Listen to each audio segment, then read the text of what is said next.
Subscribe कीजिए हमारे channel को और बेल आइकन को दबाइए हमारी लेटेस्ट वीडियो सबसे पहले।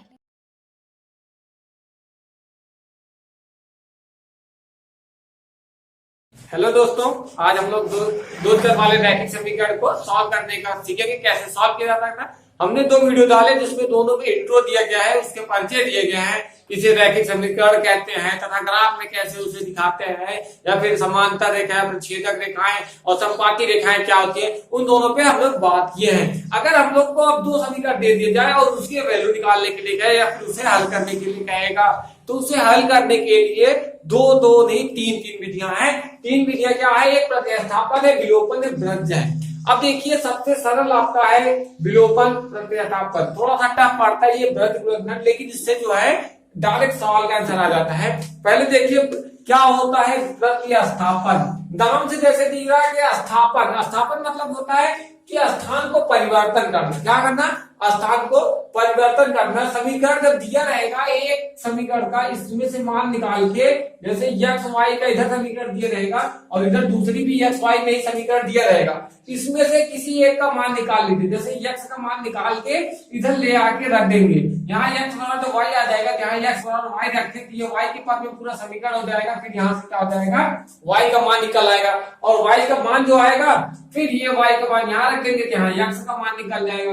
मतलब हमें एक्स और वाई दोनों की मान पता चल जाएंगे। इसी विधि को क्या कहते हैं? प्रतिस्थापन विधि। मतलब यहाँ से उसका स्थान या उधर उधर परिवर्तन करना। पहली बार यहाँ से इधर लेके जाना एक्स का, फिर वहां से वाई का मान इधर लेके आना, या फिर अगर यहाँ से वाई का मान इधर लेके जा रहे हैं तो इधर से एक्स का मान लेके इधर आएंगे। लेकिन ये जान लीजिए, अगर यहाँ एक्स का मान इधर लेके जा रहे हैं तो इधर से वाई की वैल्यू लेके आएंगे। ये नहीं इधर एक्स का लेके जा रहे हैं इधर से भी एक्स का ही लेके आए, ऐसा नहीं। ठीक है। दूसरा है विलोपन विधि। विलोपन माना होता है कुछ चीज विलोपित हो जाना, मतलब खत्म हो जाना। किसी एक पद को खत्म कर देंगे तो क्या हो जाएगा? विलोपन विधि हो जाएगा। जैसे एक्स वाई इधर भी है और इधर भी एक्स वाई रहेगा, तो इधर ये किसी वाई को या फिर एक्स को एक को खत्म कर देंगे, वाई वाई के पद में समीकरण कर देंगे, और इधर से भी वाई वाई के पद में समीकरण को करेंगे। जैसे जोड़ने या घटाने पे जानते हैं, दो जैसे जोड़ेंगे प्लस है और ये माइनस है, अगर इन दोनों को जोड़ देंगे क्या होगा? ये दोनों कट जाएंगे, मतलब ये क्या हुआ? विलोपन हो गया। तो ऐसे जो कट जाएगा, फिर y है तो y में से अगर ये दिया गया y प्लस y, दोनों y जाके इसको घटा देंगे क्या होगा? तभी ये एक कट जाएगा। मतलब वो क्या होगा? एक पद खत्म हो जाए, चाहे x का एक पद खत्म हो जाए, चाहे y का एक पद खत्म हो जाए, उसे क्या कहेंगे? विलोपन विधि। तीसरा आपका आता है वज्र गुणनखंड। वज्र गुणन मतलब ये यहाँ x लिखिए, यहाँ y लिखिए, यहाँ अचर पद लिखिए। फिर उसके बाद यहाँ मतलब थोड़ा सा समीकरण का फार्मूला रहता है x y ऐसे ए बी सी, क्योंकि ये A X plus B Y plus C बराबर 0 रहता है, तो इसे लिखते हैं ए। इसका अचर पद मतलब बी लिखिए, यहाँ सी लिखिए, फिर यहाँ बी बराबर लिखेंगे, यहाँ से ए लिखिए, यहाँ का सी लिखिए। तो मतलब बहुत कंडीशन रहता है, इसको आगे वीडियो में पढ़ेंगे। इस वीडियो में लोग सिर्फ इतना पढ़ेंगे कि ये प्रतिस्थापन विधि द्वारा समीकरण को कैसे सॉल्व किया जाता है। कोई द्विघात का समीकरण, सॉरी दो सरल वाले समीकरण दे रहेंगे, उसको कैसे सॉल्व करेंगे, कौन सी विधि से? ये आपके प्रतिस्थापन विधि से। अब देखिए प्रतिस्थापन विधि क्या है। प्रतिस्थापन विधि हमने अभी बात किया कि एक दूसरे का स्थान इधर से उधर परिवर्तन करना, वो कौन सी विधि कहलाती है? प्रतिस्थापन विधि। जैसे दो समीकरण दिया गया है, x प्लस वाई बराबर दिया गया है 14 दिया गया है, और दूसरा दिया गया है x माइनस वाई बराबर दिया गया है 4 दिया गया है। इन दोनों समीकरण को कह रहा है कि प्रतिस्थापन विधि से इन दोनों में से x और y के वैल्यू बताइए। अगर प्रतिस्थापन में है x की वैल्यू इधर ले जाके रखिए, चाहे y की वैल्यू इधर ले जाके रखिए, चाहे इसमें से x से वैल्यू निकाल के इधर लाके रखिए, मतलब चाहे इसको इधर लेके आए चाहे इसको इधर लेके जाए, कोई वैल्यू कोई परिवर्तन नहीं होगा। अगर हम लोग यहाँ से लिखे, यहाँ से दूसरे वाले समीकरण में, तो ये देखिए x बराबर क्या हो जाएगा? y इधर माइनस में है, y किस में है? माइनस में है, और माइनस का पद अगर इधर जाता है क्या जाता है? प्लस हो जाता है। हमें पता है बराबर का चिन्ह अगर इधर लगा है और इस साइड जो हुआ, अगर यहाँ प्लस हुआ है तो इधर माइनस होगा, यहाँ अगर माइनस हुआ तो इधर जाके ये क्या होगा? प्लस होगा। इधर गुणा हुआ है तो इधर जाके वो भाग हो जाएगा, और इधर भाग हुआ है तो इधर क्या हो जाएगा? वो गुणा हो जाएगा। ये कंडीशन आप हमेशा याद रखेंगे कि अगर इधर प्लस हुआ है इधर जाके माइनस होगा, इधर माइनस है प्लस होगा, गुणा है भाग होगा, भाग है तो गुणा हो जाएगा। ये कंडीशन है। अब यहाँ देखिए y माइनस में है, इसमें माइनस में, अगर उधर जाएगा क्या हो जाएगा? प्लस में हो जाएगा, ये हो जाएगा 4 प्लस में y हो गया ना, x बराबर आ गया, x की वैल्यू आ गई y प्लस 4 प्लस वाई ना, ये तो हो गया। अगर यही x की वैल्यू इधर लेके ला के रख दे इस वाले समीकरण में, क्या करें x की वैल्यू ला के रख दे, यहाँ x बराबर क्या रखेंगे, यहाँ y का मान देखिए x बराबर y प्लस 4 रखने पर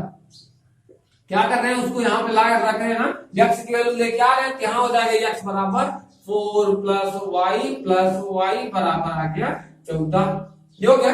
अब देखिए y और y जोड़ेंगे कितना हो गया 2y,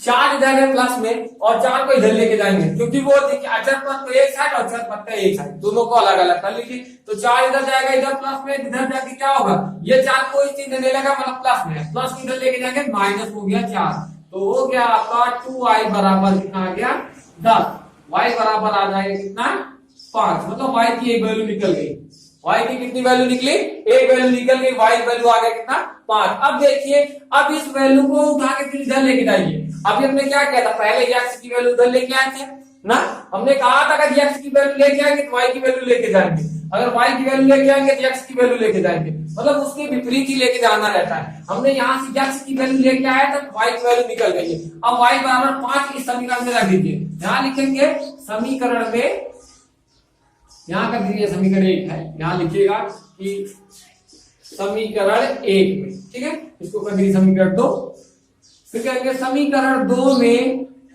y बराबर 5 रखने पर, y बराबर कितना रखने पर 5 रखने पर, 5 आता है, हमने यहाँ वैल्यू निकाली है, y बराबर कितना है 5 आया है, तो y की वैल्यू 5 रख दीजिए, x का मान आ जाएगा 4 प्लस 5, 4 प्लस 5 बराबर आ गया, x की वैल्यू हमारी यहाँ से निकल के आ गई, ये कितना है 9 आ गया, x की वैल्यू कितना आ गया 9 आ गया, x और y की दोनों की वैल्यू निकल गई है, मान कितना निकला है, x की वैल्यू आई है 9 और y की वैल्यू आई है कितना 5, ये आपके समीकरण के दोनों मान निकल गए हैं। किस विधि से, प्रतिस्थापन विधि से। क्या किया गया, यहाँ से x की वैल्यू निकाले, y के मान इधर लेके गए तो y प्लस 4 हो गया, प्लस हो गया, ये x की वैल्यू इधर ले आके रख दी, x बराबर रखे हैं तो y की वैल्यू आ गई, फिर y की वैल्यू जाके इधर रख देंगे तो ये आपका x की वैल्यू आ जाएगी, तो समीकरण के मान निकल गए। अब देखिए दूसरा सवाल,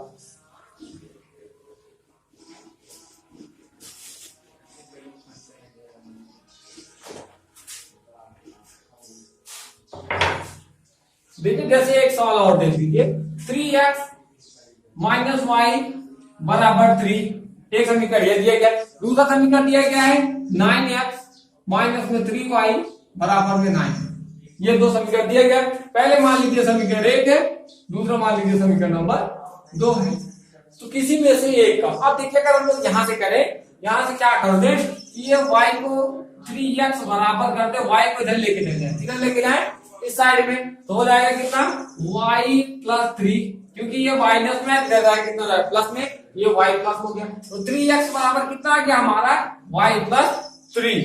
अगर x की वैल्यू यहाँ से करेंगे तो x बराबर आ जाएगा, यहाँ 3 से गुणा हुआ है, क्या हुआ है 3 से गुणा हुआ है ना x में, अगर ये 3 से गुणा हुआ मतलब इधर 3 से भाग करना पड़ेगा, ये हो गया y प्लस 3 बटे 3 मतलब 3 से भाग किया गया, x की वैल्यू आ गई।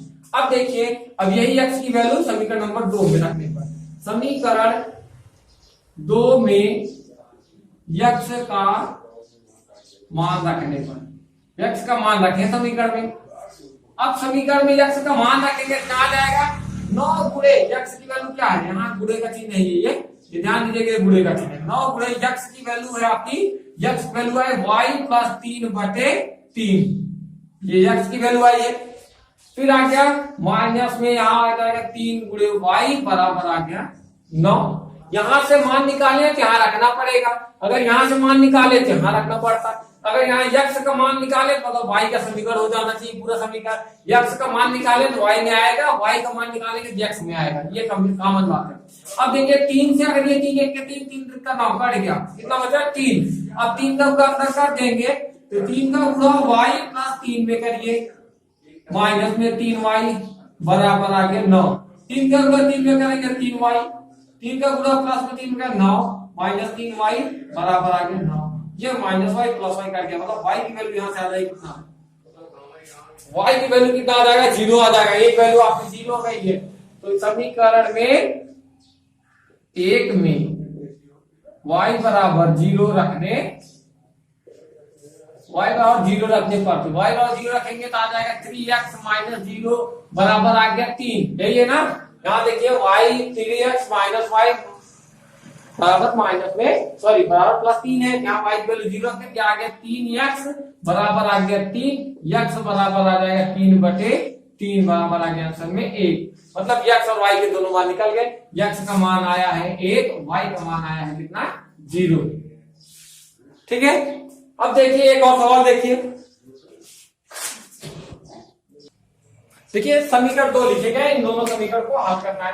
अब ये भिन्न के रूप में है, भिन्न के रूप में देखने में थोड़ा सा टफ लगेगा, लेकिन इतना इजी है आप इसको उससे भी ज्यादा सरल तरीकों से लगा सकते हैं। कैसे? देखिए यहाँ 2 और 3, यहाँ पे भी 2 या 3 है और यहाँ पे 6 है। अगर 2 या 3 का लघुत्तम समान तौर से निकालेंगे कितना आएगा 6 आएगा। मतलब 3 का गुणा इसमें करिए, 2 का गुणा इसमें और यहाँ 6 से गुणा करिए 3 का गुणा 3 में करें 3 त्रिका 9 या 2 का गुणा 5 में किए 5 दूनी 10 y, फिर 2 तिहाई 6 होगा, कितना हो गया 2 तिहाई 6 बराबर आ गया माइनस में 2/1 कर सकते हैं ना। एक का गुणा पूरे समीकरण करेंगे वही वैल्यू आएगी 9x माइनस में 10y। अगर 6 का गुणा 2 में करेंगे 6 दूनी 12 माइनस में 12 आ गया। ये पहला समीकरण मान लीजिए समीकरण नंबर 1 हो गया। फिर उसी प्रकार इसको सॉल्व करिए, 2 का गुणा 3 में 2 का गुणा x में करेंगे 2x, 3 का गुणा y में करेंगे तो 3y बराबर बटे आ गया 2 तिहाई 6 बराबर आ गया 13/6। 6 से 6 क्या हुआ कट गया आपका, इधर भी 6 से गुणा हो रहा है, इधर भी 6 से गुणा हो रहा है, मतलब क्या हुआ वो कट गया। बचा क्या समीकरण हमारा 2x प्लस 3y बराबर आ गया 13। इसको कर दीजिए समीकरण नंबर 2। अब यहाँ से किसी एक का मान निकाल के इस वाले समीकरण में ला के रख दीजिए, या फिर इस वाले समीकरण से किसी का मान निकाल के इस वाले समीकरण में ला के रख दीजिए। क्या करेंगे माइनस में जो है उसी को लेके जाएंगे, क्योंकि माइनस का टाइम इधर जब जाता है ना वो प्लस हो जाता है, इसीलिए यहां से करेंगे क्या 9x बराबर 9x बराबर क्या होगा 12 माइनस में पहले से ये 10y माइनस में था, इधर जाएगा क्या हो जाएगा प्लस में 10y। अब यहाँ से x बराबर हो जाएगा क्या 9 से क्या करना पड़ेगा भाग, क्योंकि यहाँ 9 से गुणा मतलब 9 से भाग। अगर हम लोग पहले लिख ले 10y माइनस में 12/9 कोई परिवर्तन नहीं होगा, क्यों क्योंकि थोड़ा सा स्थान बदल चल सकता है। अब यहाँ से स्थान बदल दिया गया, अब हो गया 10y माइनस 12/9, ये x का मान आ गया। अब इस x का मान समीकरण नंबर 2 में रखना है। हमने बताया था कि यहाँ से जो x की वैल्यू निकलेगी उस x की वैल्यू को समीकरण नंबर 2 में रखना रहेगा, और जो वहां से y के पद में पूरा समीकरण वो बनेगा। अगर यहाँ y की वैल्यू निकालेंगे तो यहाँ x के पद में बनेगा, अगर y x निकला मतलब y के पद में बनेगा, तब यहाँ x की वैल्यू यहाँ पे रखिए। यहाँ क्या है 2x है, यहाँ हमारे पास एक x की वैल्यू पता है तो 2x का करना मतलब 2 से गुणा कर दीजिए, 2 गुणे कोष्टक में कर देंगे क्या 10y माइनस में 12/9 आगे। ये पहला समीकरण में से मान निकला था, इसको दूसरे समीकरण में रख दिए, बराबर 3y ये था और बराबर में 13 आ गया। अब देखिए सिर्फ क्या करना है, अब इस समीकरण को सॉल्व करिए, उसके बाद आंसर लाइए। 2 का गुणा 10 में करेंगे 2 दामा 20y, 2 का गुणा 12 में किए 12 दूनी 24 बटे में आ गया 9 प्लस में आ गया 3y/1 कर दीजिए बराबर कर दीजिए 13/1 ना। अगर अब इसको सॉल्व करना है तो 1 का गुणा इसमें करिए और 9 का गुणा इसमें कर सकता है। 20y हो गया माइनस में 24, 1 से गुणा करने पे मान क्या होता है नहीं परिवर्तन होगा, 1 से गुणा किया वही रहेगा, और 9 का गुणा 3 में करेंगे 9 3 का 27y और पूरे का बटे कितना हो गया 9 बराबर आ गया 13/1 आ गया। अब देखिए अगर 1 का गुणा इस पूरे समीकरण में और 9 का गुणा 13 में कर सकते हैं। उससे पहले क्या करिए, ये 20y है ये 27y है, ये 20 और 27 जोड़ेंगे कितना हो गया 47y हो गया। अब देखिए आगे कितना 47y और ये माइनस में आगे कितना 24 बराबर कितना आ जाएगा, क्योंकि जब 1 से गुणा करेंगे वही मान आता है। 9 का गुणा इसमें करेंगे तो 9 गुणे 13 करेंगे कितना आ जाएगा 9 93 117, 9 93 117 आ गया, या फिर 13 9 ये कर सकते हो तो भी कितना आएगा 117 आ गया। अब देखिए यहाँ से 47y बराबर चला जाएगा, 47y बराबर आ जाएगा 24 माइनस में उस साइड क्या हो जाएगा प्लस हो जाएगा, तो 117 में क्या हो जाएगा हमारा 24 जोड़ देंगे, 117 में 24 जोड़ेंगे 7 4 11 के हाथ लगा 1 2 1 3 3 1 हो गया 4 1 आ गया 141 y 47y बराबर कितना आ गया 141। तो यहाँ से y की वैल्यू क्या आ जाएगी हमारी y बराबर आ जाएगा 141/47 47। ये आगे किसकी वैल्यू है, y की वैल्यू है।